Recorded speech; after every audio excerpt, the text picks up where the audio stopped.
안녕하세요. 네, 이다클리닉 허선영 원장입니다. 오늘도 여러분들께서 궁금해하시는 부분들을 설명드리고자 이렇게 카메라 앞에 섰습니다.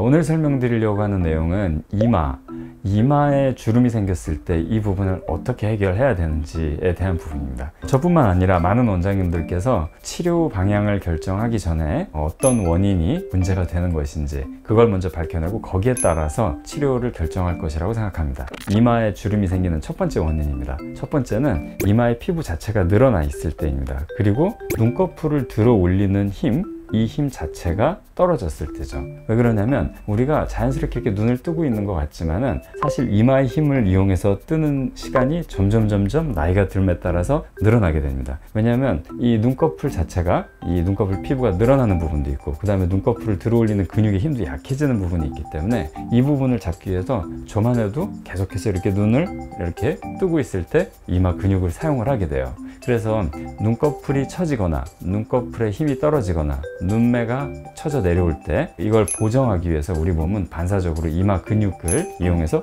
들어 올리게 되세요. 이 부분 때문에 사실은 보톡스를 맞아야 되는 거 아니냐 이렇게 생각하시는 경우도 있어요. 하지만 사실 원인이 뭡니까? 피부가 늘어나서 생기는 문제잖아요. 그래서 그걸 보정하려고 눈꺼풀을 이렇게 들어 올리기 위해서 이마의 근육을 같이 써서 이마를 끌어올리고 있는 건데 여기에 보톡스가 들어간다면은 오히려 더 눈꺼풀이 무거워지고 무서워지고 이런 경우가 많이 생겨요. 그리고 사실 눈매를 교정하기 위해서 또는 이제 이마에 어떤 이제 주름을 펴기 위해서 보톡스를 맞았다가 이제 짝짝이가 생겨가지고 이런 부분들을 해결하러 또 저희 병원에 많이 오세요. 눈꺼풀이 늘어나고 눈이 무거워졌을 때 해결하는 방법은 초음파나 레이저로 피부의 면적을 줄여주는 겁니다.